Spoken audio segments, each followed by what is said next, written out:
Who is it that you answer to? Now, some people who are religious might say, I answer to God, and I answer to God alone. I think answering to God for people who are religious makes perfect sense. But if you answer only to God, there could be a problem.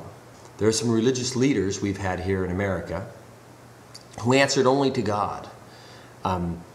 Jim Jones is an example.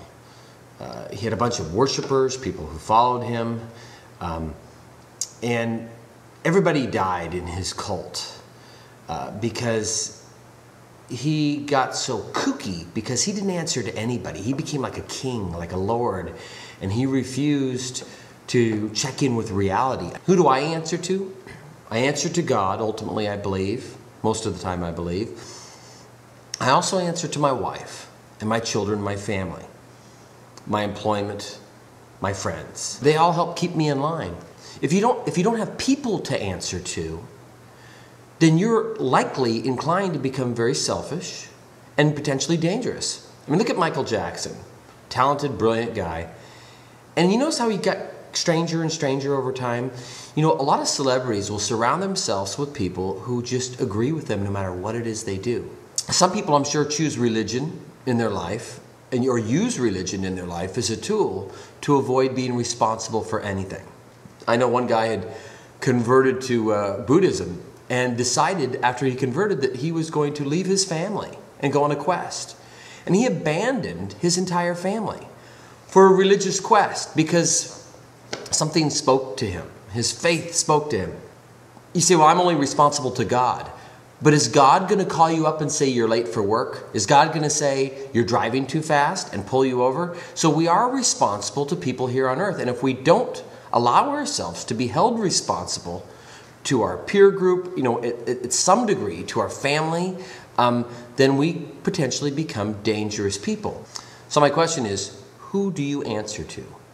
And if you answer to God first, which makes good sense for a religious person, who else do you answer to? And if you don't answer to anybody else, who is checking you? Who is keeping you in line? Who is helping you walk the straight path?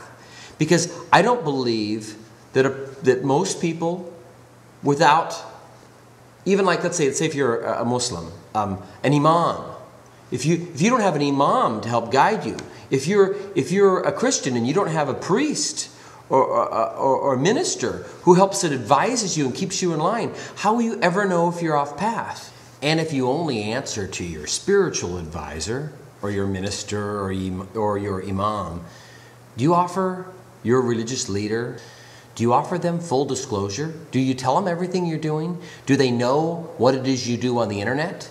Do they know how you handle your relationships? Are you honest and forthright with them? Who do we have in our lives that guide us, and who are we responsible to? Again, my list is my wife, my family, my parents, my good friends, people I work and do projects with. I'm responsible to, to my pets.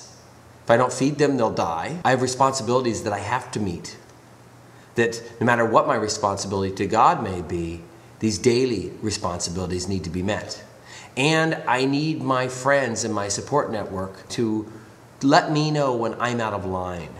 If you don't have a peer group to let you know what, Brett, hey, what you said was inappropriate.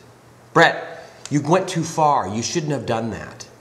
If no one ever tells you that, what do you become? I believe you become a monster. And especially if you use this behavior and then say, you know what, you can't hold me accountable. Blame God. I'm just a human. I'm just a human here. I think that's a cop-out. I think God deserves better. Flavor